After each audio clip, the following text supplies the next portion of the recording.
ఓం అస్మద్గురుభ్యో నమ. లక్ష్మీనాథసమారంభం మాధయామనమజ్జమం అస్మదాచార్యవర్యంతం వందే గురుపరంపరం. వసుదేవసుతం దేవం కంసచానూరమర్దనం దేవకీ పరమానందం కృష్ణం వందే జగద్గురుం. సశంఖచక్రం సక్రీటకుండలం సపీతవస్త్రం సహారవక్షస్థలశోభికౌస్తుభం నమామ విష్ణుం శిరసా చతుర్భుజం.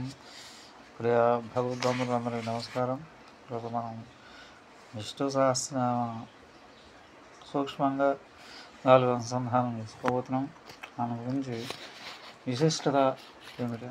ధర్మ సూక్ష్మాలను బాగా నెరిగిన భీష్మాచార్యుల వారు అంపశయ్య పైన ఉన్న సమయమున ధర్మరాజు ధర్మరహస్యము తెలుసుకున్న ఉద్దేశంతో వారిని సమీపించి ఇట్లా అడిగాను: ఈ లోకమునందు ఏకైక ఆరాధ్య దైవం ఎవరు?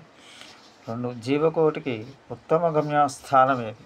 3 ఎవరిని స్తుతించడచే మానవాళికి శుభం కలుగును? 4 ఎవరిని ఆరాధించడం ద్వారా మానవులకు శ్రేయస్సు కలుగును? 5 సర్వధర్మంలో ఏది ఉత్తమ ధర్మం? 6 దేని జపించడం ద్వారా జీవులు జనన మరణ రూపమైన సంసార బంధముల నుండి విముక్తి పొందుతారు? అందరికి భీష్ముడు బదులుగా శ్రీ మహావిష్ణువు ఏకైక దైవమని, ఆయన పరమగతిని, ఆయన 1000 నామాల ద్వారా స్తుతించిన జీవులకు శుభం కలుగునని, ఆయనను పూజించిన సేవించడే ఉత్తమ ధర్మమని, అట్లు చేయుటచే మనుషులు తరించులని, స్తోత్రం చేయుట ద్వారా సర్వదుఃఖముల నుండి ముక్తి పొందుదురని, సర్వక్లేశం నశించునని చెప్పాను. తదుపరి భీష్మాచార్యుల వారి దేహత్యాగం చేయుట కొరకు ముందు పాండవ, వ్యాస, ధర్మజ, శ్రీకృష్ణాల మొదటిసారిగా విష్ణు స్తోత్ర పారాయణం చేయడం జరిగింది. అంతకు పూర్వం భీష్మాచార్యుల వారు వ్యాస భగవాన్ వద్ద ఆసీనులై విష్ణు సహస్రనామను ఆలకించారు.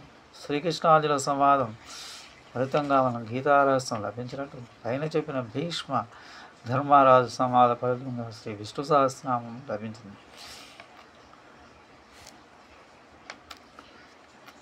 ఈ స్తోత్రానికి 14 మంది భాష్యకారులు విష్ణు సహస్రనామానికి వ్యాఖ్యానం రాశారని తెలుస్తుంది.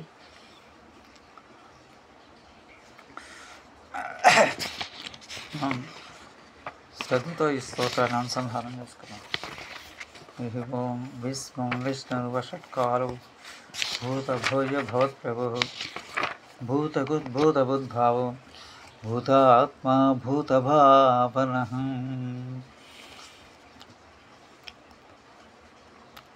ప్రథమ శతకం 1. విశ్వం శబ్దం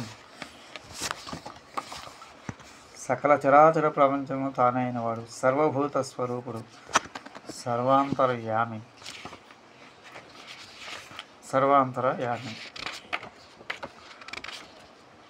స్వాభావికములకు స్వరూప గుణ విభూతులచే పరిపూర్ణుడు. తర్వాత నామం 2. విష్ణు అనగా సర్వత్ర వ్యాపించినది, విశ్వం అంతకు వ్యాపించిన వాడు విష్ణువు. ఆయన విష్ణువు విశ్వమును సృష్టించి అందులో ప్రవేశించినాడని తైత్రీయ ఉపనిషత్తు చెప్తున్నది. చిరచిరాత్మకవు తన విభూతి అంతటను ప్రవేశించువాడు. 3. వషట్కార తైత్రీయ సహిత ప్రకారం యజ్ఞమే విష్ణు. యజ్ఞయాగాది కర్మల్లో ఆయా దేవతలకు ఆవాహన చేతి ప్రతిష్ఠించుటకు మంత్రం చివరి వషట్ అనే పదమును వాడబడను. వషట్ అనగా అగ్నిదేవునికి ఇవ్వడు. ఆహుతి యజ్ఞస్వరూపుడైన విష్ణువు వషట్కార అని పిలువబడుతున్నాడు. సమస్తమును తన వశము గావించుకున్నవాడు. 4వ నామం భూత భోజ భవత్ ప్రభు. జరిగిపోయింది, జరుగుతున్నది అన్నిటికీ ప్రభు. అర్జున, పూర్వముందు ఉన్నటువంటి, ప్రస్తుతం ఉన్నటువంటి, ముందు కాలంలో ఉండబోనట్టి ప్రాణులందరినీ నేను అడుగుతున్నాను. భగవద్గీత 7:26. 3 కాలం నందు సమస్త పదార్థములకు శేషుడు. 5. భూత కృత్ అనే సంస్కృత పదము 2 అర్థములు ఉన్నాయి. 1 సృజించుట, 2 సంహరించుట. సర్వభూతమును బ్రహ్మగా సృజించి రుద్రునిగా సవరించేవాడు. అర్జున, ఎల్లరూ నా నాశనమనచున్నట్టి మృత్యువులు నేనే, మరియు పుట్టువాళ్ళ పుట్టుకకు హేతువు కూడా నేను. భగవద్గీత 10వ అధ్యాయంలో 34వ శ్లోకం. 5 నుంచి 11 నామంలో సర్వశ్రేష్ఠత్వం జరుగుతుంది. భూతకృత్ సమస్త భూతమును స్వతంత్రుడై సృష్టించేవాడు. 6 భూత భృత్ సర్వజీవరాశం సృష్టించిన పిదప వాటిని పోషించి పెంచువాడు. అర్జున, ప్రాణుల ధారణ పోషణగా గావించిన ఆయన ప్రాణుల ఉన్నతమును గావించడం ఉండి మా మనది మనకు ఆ భూతములో ఉన్నది. భగవద్గీత 9వ అధ్యాయం 5వ శ్లోకం. సమస్త భూతములను భరించేవాడు. 7 భావ చరాచర వస్తువులకు రూపొందు శుద్ధ సత్వ ప్రధానమైన గుణమే భావం. సర్వభూతములకు ఉనికికి కారణమైన వాడు. తన పింఛముతో ప్రకాశించు నెమలి వలె తన విభూతులతో ప్రకాశించేవాడు. భూతాత్మ సమస్త జీవుల్లో ఆత్మ అంతరాత్మగా ఉన్నది. వివిధ జీవుల్లో ఉంటున్న పరమాత్మ ఆత్మ పరమాత్మ స్వరూపమే. అర్జున, సకల ప్రాణ హృదయంలో ఉన్నందున నేను అందరికీ ఆత్మను. భగవద్గీత 10వ అధ్యాయం 20వ శ్లోకం. సమస్త భూతంలో తాను ఆత్మగా ఉన్నవాడు. 9 భూత భావన జీవ సృష్టి కారకుడైన పరమాత్మ జీవులను పెంపొందించేస్తున్నాడు. సకల భూతములు ధారక పోషక భోగ్యములిచ్చి వృద్ధి గావించేవాడు. భూతాత్మ భూత అనగా పవిత్రమైన ఆత్మ స్వరూపం గలవాడు. పవిత్ర ఆత్మను నెలకొడు. సకల భూతములకు ఆత్మగాను వాటి దోషములు లేనివాడు.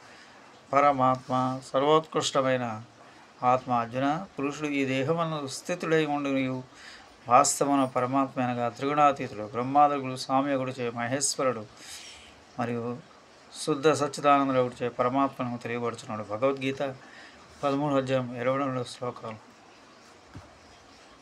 తన ఆత్మనిటికి ఆత్మగానునే కానీ తనకు వేరొక ఆత్మ లేనివాడు. భూతాత్మ పరమాత్మ చ ముక్తానాం పరమాగతి.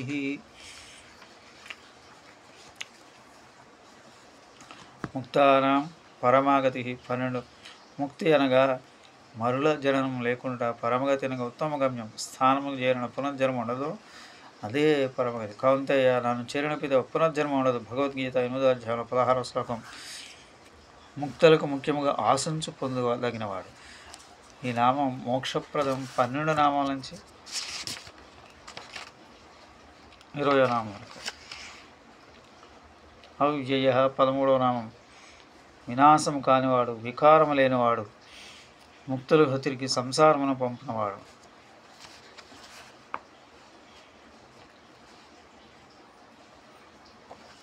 స్వస్తి. జై శ్రీరామ్.